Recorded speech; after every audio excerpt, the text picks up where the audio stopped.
अस्सलामुअलैकुम। Next example है हमारे पास। इसको हमने सबसे पहले कंपेयर करना है जनरल फॉर्म से।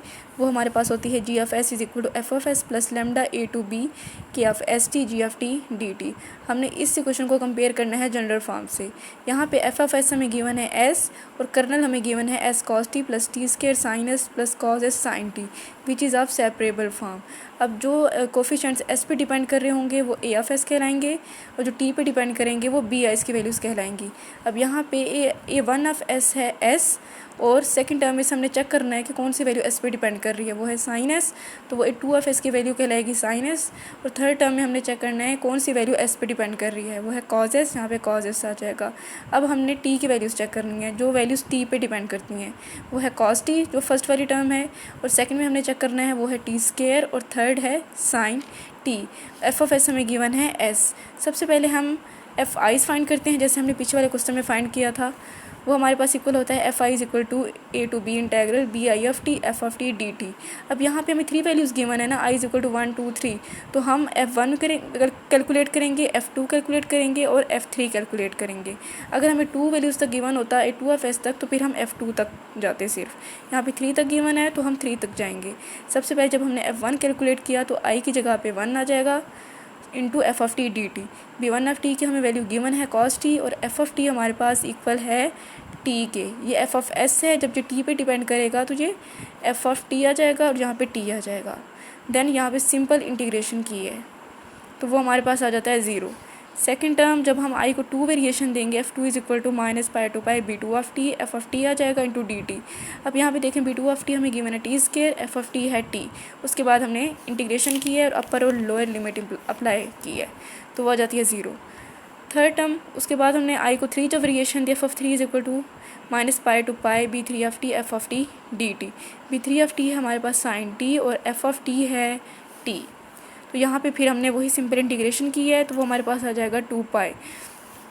नेक्स्ट सिंस ए आई जे वो हमारे पास इक्वल होता है integral A to B B I F T A J F T D T.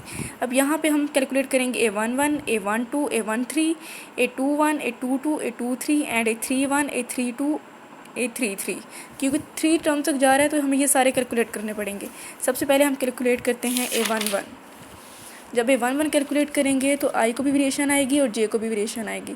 इन दोनों की वैल्यूज़ में पीछे गिवन है तो हमने यहाँ पे जस्ट पुटिंग की है, उसके बाद इंटीग्रेशन अप्लाई की है। ठीक, उसके बाद हम जे को टू वेरिएशन देंगे, आई को हमने 1 फिक्स किया है और जे को हम वेरिएशन दे रहे हैं तो वो हमारे पास ये टर्म आ जाएगी। उसके बाद हमने सिंपल इंटीग्रेशन की है। नेक्स्ट आई 1 फिक्स है, जे को हमने 3 वेरिएशन दी है, ये सारा सोल्यूशन आ जाएगा। उसके बाद हमने कैलकुलेट करना है A two one A two two A two three.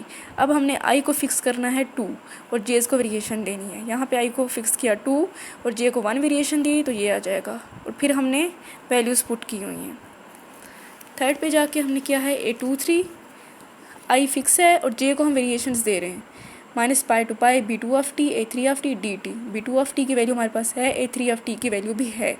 A three of S है हमारे पास कॉस एस, जब वो टी पे डिपेंड करेगा तो वो कॉस टी हो जाएगा। उसके बाद हमने इंटीग्रेशन की है। थर्ड पे जाके हमने कैलकुलेट करना है A three one A three two A three three. अब हमने आई को 3 फिक्स करना है और जे को वेरिएशंस देनी है। जब हमने आई को 3 फिक्स किया और जे को 1 वेरिएशन दी तो हमारे पास ये एक्सप्रेशन आ जाएगा साइन टी टी। इसकी जब इंटीग्रेशन करेंगे और अपर और लोअर लिमिट अप्लाई करेंगे तो 2 पाई आएगा। ठीक है, उसके बाद हमने जे को 2 वेरिएशन दी है तो वो हमारे पास इसके एक पर आएगा B three of T A two of T D T.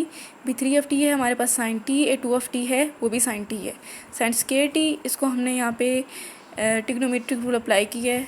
उसके बाद इसकी सिंपल इंटीग्रेशन की है। नेक्स्ट टर्म में हमने जे को 3 वेरिएशन दी है तो वो हमारे पास इंटीग्रेशन अप्लाई करने के बाद 0 आंसर आता है। सेकेंड लास्ट स्टेप है हमारा, हमने ये सारी वैल्यूज पुट करनी है एफ आई में। एफ आई इक्वल था C I minus lambda summation J is equal to 1 to n A I J C J. पहले हमने आई को 1 वेरिएशन दी तो ये इक्वल आ जाएगा F one is equal to C one minus lambda J is equal to 1 2 3 A one J C J. अब यहाँ पे 3 वैल्यूज़ तक है ना, ए थ्री ऑफ एस है बी थ्री ऑफ टी है तो इस वजह से हमने 3 तक इसको वेरिएशन देनी है। अगर 2 वैल्यूज़ होंगी तो हम इसको 2 तक वेरिएशन देंगे। ठीक है, इसके बाद हमने इसको ओपन करके लिख लिया है। 3 तक हमने इसको वेरिएशन दे दी है। सी वन कॉमन आ रहा है, उसको कॉमन निकाल के बाकी सारी टर्म वैसे की वैसे रहने दी हैं। अब पीछे हमने ए वन वन भी कैलकुलेट किया हुआ है, ए वन टू भी किया है और ए वन थ्री भी किया है। ए वन वन है 0, ए वन टू भी 0 है। A13 की वैल्यू है हमारे पास पाई, तो वो हमने यहाँ पे पुट की हुई है, ठीक है। फिर हमने आई को वेरिएशन दी है 2, जब 2 वेरिएशन देंगे तो आई की जगह पे 2 आ जाएगा और यहाँ पे 2 आ जाएगा। उसको सॉल्व करने के बाद हमारे पास ये एक्सप्रेशन आएगा। देन A21 जो है वो 0 है, A22 वो भी 0 है और A23 है हमारे पास पाई, तो वहाँ पे उसकी वैल्यू पुट की हुई है, ठीक है। और F3 में भी हमने सिमिलरली ऐसे ही स्टेप फॉलो किए हैं। अब हमने क्वेश्चन 1, 2 और 3 को सॉल्व करना है साइमल्टेनियसली। C1, C2 और C3 के वैल्यूज़ फाइंड करनी है। पहले मैंने मल्टीप्लाई किया है क्वेश्चन 1 को -2 पाई लेमडा के साथ, -2 पाई लेमडा के साथ उसको मल्टीप्लाई किया है। देन सब्ट्रैक्ट किया है 1 और 3 को। पहले 1 को आपने मल्टीप्लाई करना है -2 पाई लेमडा के साथ, तो आपके पास ये आएगा। उसके बाद आपने इसको सब्ट्रैक्ट करना है क्वेश्चन 3 में से, 3 आपने यहाँ पे लिखी और इसको सब्ट्रैक्ट किया, तो फिर आपके पास ये आ जाएगा। C2 का कोफिशिएंट आ जाएगा लेमडा पाई। नेक्स्ट टर्म में आपने क्या करना है, मल्टीप्लाई क्वेश्चन 2 बाई क्वेश्चन 2 को मल्टीप्लाई करना है लेमडा पाई से, क्योंकि यहाँ पे लेमडा पाई आ रहा है, तो इसलिए हम क्वेश्चन 2 को लेमडा पाई से मल्टीप्लाई करेंगे, तो वो हमारे पास ये आएगा। उसके बाद हमने सब्ट्रैक्ट किया है क्वेश्चन 2 और 4 को। पहले 2 को हमने मल्टीप्लाई किया है लेमडा पाई के साथ, फिर हमने उसको सब्ट्रैक्ट किया है क्वेश्चन 2 को 4 में से। तो यहाँ से इसको सॉल्व करने के बाद C3 की वैल्यू हमारे पास आ जाती है 2 pi over 1 + 2 lambda square pi square. अब इसी वैल्यू को हम पुट करेंगे क्वेश्चन 2 में। C3 की वैल्यू हम पुट करेंगे क्वेश्चन 2 में, तो वो हमारे पास ये आ जाएगा C2 + 8 pi square lambda over 1 + 2 pi square lambda square = 0। यहाँ से C2 की वैल्यू आ जाएगी। फिर इस C2 की वैल्यू को हम इक्वेशन 1 में पुट करेंगे। इक्वेशन 1 थी हमारे पास दिस,